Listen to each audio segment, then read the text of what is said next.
Der übermäßige Verzehr von Zucker hat negative Auswirkungen. Er macht süchtig, ist die Hauptursache für Fettleibigkeit und das Krebsrisiko wird signifikant erhöht.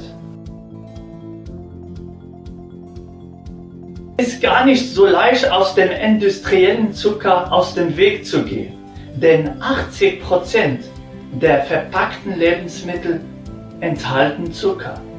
Fällt es dir schwer, auf Süße zu verzichten, dann habe ich Plan B für dich. Verwende alternative Süßungsmittel. Extra für dich habe ich die verschiedenen Zuckerersatzstoffe unter die Lupe genommen, um die Vor- und Nachteile ans Licht zu bringen. Aufgepasst, hier sind die 10 gängigsten Zuckeralternativen. Honig, eine der wenig naturbelassenen Zuckeralternativen. Honig ist reich an Vitaminen, Mineralien, Spurenelementen und Aminosäuren und wirkt natürlich auch antibakteriell und entzündungshemmend. Aber er hat einen hohen Zuckeranteil von 80%. Der kann genau wie Haushaltszucker die Zähne und den Magen schädigen.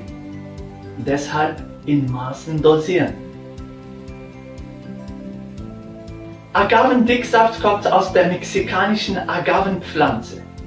Leider verfügt über einen extrem hohen Zuckergehalt, der sich überwiegend aus Fruchtzucker besteht.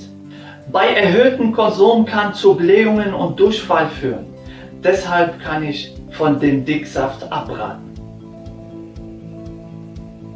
Ahornsirup kommt aus Kanada und besitzt im Gegensatz zu herkömmlichen Haushaltszucker Mineralstoffe wie Kalium, Eisen und Magnesium. Das Besondere daran, er hat relativ geringer Fruchtanteil wie Honig. Eine natürliche Zuckeralternative und darum zu befürworten. Apfeldicksaft. Im Grunde genommen ist Apfeldicksaft nichts anderes als sehr hoch konzentrierter, eingedickter Apfelsaft. Hier steckt sehr viel oder nichts anderes als Fruchtzucker. Und das in komprimierter Form mit Vorsicht zu genießen. Und auch hier gilt wie bei Agavendicksaft zu viel Fructose. Birkenzucker, auch Xylit oder Xylitol genannt. Früher wurde aus der Birke, heute aus der Stroh, Getreidekleie oder Maisspindeln hergestellt. 40% weniger Kalorien als normaler Zucker. Er beugt Karies vor, deshalb wird in Zahnpasta und Kaugummi verwendet. Hier gilt auch in Maßen dosieren. Dattelsirup wird aus getrockneten Datteln hergestellt. Der Fruchtgehalt ist genauso hoch wie bei Haushaltszucker. Dattelsirup aber enthält viel Vitamine, Vitamin A, D, Mineralstoffe, Kalium, Calcium und Eisen. Eine natürliche Süße mit ausgeglichenem Verhältnis von Glucose und Fructose. Deshalb ist zu empfehlen. Kokosblütenzucker aktuell die Trendsüße. Der kristallisierte Blütensaft aus Kokospalmen enthält Magnesium, Eisen und Zink, aber wenig Fructose und lässt den Blutzuckerspiegel kaum ansteigen. Doch er hat genauso viel Kalorien wie normaler Zucker, kostet mehr als 20 Mal so viel und wird um die halbe Welt geflogen. Es ist nicht untersucht, deshalb ist für mich auch nicht zu empfehlen. Reissirup. Nicht von ungefähr wird der Sirup, der aus dem Reis und Wasser gekocht wird, auch veganer Reishonig genannt. Es wird fest in die asiatische Küche integriert. Reissirup hat so gut wie keine Fructose. Deshalb ist eine gute Alternative für Personen, die fruktoseintolerant sind. Stevia stammt aus der Pflanze Stevia.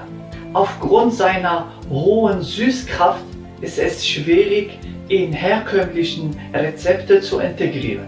Stevia hat keinen Einfluss auf unseren Blutzuckerspiegel. Ist kalorienfrei, aber der Haken ist ein bisschen bitter. Deshalb nur in geringen Mengen konsumieren.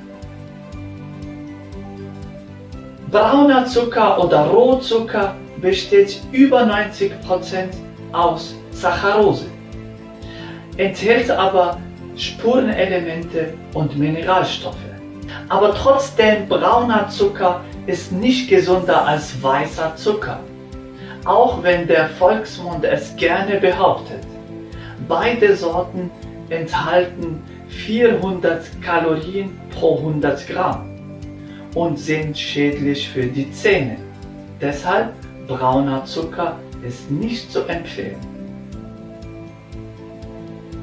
Einige Tipps am Rande. Am besten probierst du verschiedene Zuckeralternativen aus, um deinen Favorit zu finden. Für welches Süßungsmittel du dich entscheidest, ist reine Geschmackssache und eine individuelle Entscheidung, die nur du treffen kannst. Versuche auf Dauer deinen Konsum an Süßungsmitteln zu reduzieren. Das ist die gesündeste Alternative. Das waren meine Empfehlungen. Aber letztendlich ist egal, für welche Alternative du dich entscheidest, jede Alternative ist besser als raffinierter Zucker. Und denk dran, leg dich nicht mit Zucker an, er ist raffiniert. In diesem Sinne, liebe Freunde, nicht vergessen, abonnieren, kommentieren, weiterempfehlen. Für mein Video gilt's Daumen hoch, für euch Kochlöffel hoch, euer Murat.